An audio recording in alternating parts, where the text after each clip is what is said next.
आहे या नवीन विचाराला सतत बघणारा हा देश आज महाराष्ट्र त्यांना काय देतोय। आमच्या क्रिकेट टीम मध्ये देखील आज महाराष्ट्राचे मुंबईचे कोण नाही हो, कोण मराठी आहेत मला जर दाखवा। एक काळ असा होता की 11-12 प्लेयर मध्ये जवळपास 8 ते 9 हे मुंबईचे लोक असायचे, महाराष्ट्राचे लोक असायचे। कुठे कमी पडतोय आम्ही विचारच करत नाही आहोत। आम्हाला महाराष्ट्र कसा घडवायचा आहे याचा आमचा विचारच संपलेला आहे। आमच्यावरती सरकार येत आहेत आणि लादतायत, वाटेल त्या गोष्टी रोज येत आहेत, नवीन कायदे करतायत, नवीन नियम करतायत, आम्हाला लक्ष द्यायला वेळ नाही। आम्ही गुंतलोय करमणुकीमध्ये।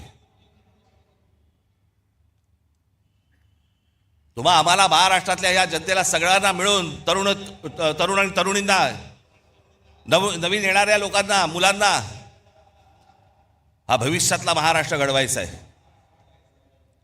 हा तुम्ही आम्हीच घडवायचा आहे। सरकारवरती अवलंबून राहून होणार नाही। आणि म्हणून मी आज एक नवीन योजना तुमच्या समोर आज आणतोय। 2006 साली याच व्यासपीठावरती इथे उभं राहून मी म्हटलं होतं की मी महाराष्ट्राचा विकास आराखडा आणीन, महाराष्ट्राची मी ब्ल्यूप्रिंट आणीन। मग एका पत्रकार परिषदेत मला एका पत्रकाराने विचारलं ती तुमची ब्ल्यू फिल्म कधी येणार आहे? तर मी म्हटलं की मी ती आणली असतं बरं झालं असतं, त्यांनी किमान पाहिली तरी असती। पण त्या 2006 साली मी जेव्हा म्हटलं होतं मी महाराष्ट्राची ब्ल्यूप्रिंट आणीन, महाराष्ट्राचा विकास आराखडा आणीन, 2014ला आणला। 2006 ते 2014 महाराष्ट्रात जिथे जिथे मी गेलो, जिथे जिथे पत्रकार परिषदा झाल्या, सर्वजण कुत्सितपणे मला विचारायचे काय ते ब्ल्यूप्रिंटचं काय झालं, कुठपर्यंत आलं, ते विकास आराखड्याचं काय झालं, कुठपर्यंत आलं। प्रत्येक पत्रकार परिषदेमध्ये असताना, चालू असताना किंवा नंतर हे प्रश्न असायचेच।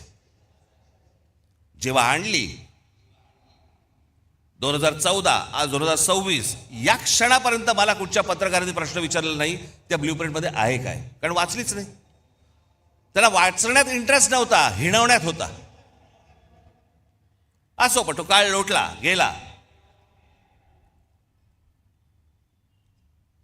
आज जवळपास त्याही गोष्टीला आज 12 वर्ष होऊन गेली। अनेक तज्ञांना त्यावेळेला बरोबर घेतलं होतं, अनेक गोष्टी त्यामध्ये केल्या होत्या। गेल्या 10-12 वर्षामध्ये अनेक महाराष्ट्रही बदलला, खूप गोष्टी बदलल्या, विचारात महाराष्ट्र बदलला। आणि म्हणून मला असं वाटलं की काय करावं, कारण मी अनेकदा वाचत असतो वर्तमानपत्रांमध्ये काही लेख येतात, वर्तमानपत्रांमध्ये अनेक चांगल्या सूचना येतात, अनेक काही नवीन गोष्टी निर्माण करण्यासाठीच्या गोष्टी येतात।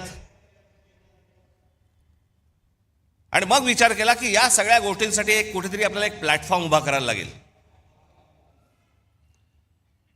या महाराष्ट्रामधली लोक, महाराष्ट्राच्या बाहेरची कोणी, की महाराष्ट्रामध्ये नेमकं काय व्हायला पाहिजे, महाराष्ट्रामध्ये नेमकं काय घडलं पाहिजे, महाराष्ट्रात ते नेमकं घडलं ते कसं घडलं पाहिजे, अशा अनेक लोकांकडे अनेक योजना तयार आहेत। परंतु सांगायच्या कोणाला, मांडायच्या कोणाला? सरकार म्हणजे कोण, बोलायचं कोणाशी, मांडल्यानंतर सांगितल्यानंतर ते बघणार कोण आहे, आम्हाला उत्तर कधी मिळणार? आणि म्हणून या सगळ्या गोष्टींचा विचार करून मी एक नवीन वेबसाईट आत्ता महाराष्ट्राला मी आत्ता अर्पण करतोय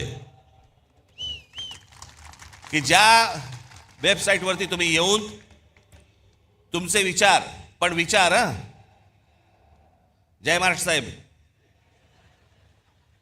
चालणार नाही साहेब, भावी मुख्यमंत्री तुम्हीच, डिलीट, असल्या कुठच्याही गोष्टींना त्या याच्यावरती स्थान नाही। नवा विचार करा, या मोबाईलच्या जोखडातनं बाहेर या, या करमणुकीच्या गटारगंगेतनं बाहेर या। हा तुम्हा आम्हालाच महाराष्ट्र उभा करावा लागेल, हा तुम्हा आम्हालाच महाराष्ट्र वाचवावा लागेल, आणि याच्यासाठीचं म्हणून हे पहिलं पाऊल आहे। म्हणून आज तुमच्या समोर महाराष्ट्र नेक्स्ट, महाराष्ट्र पुढचा,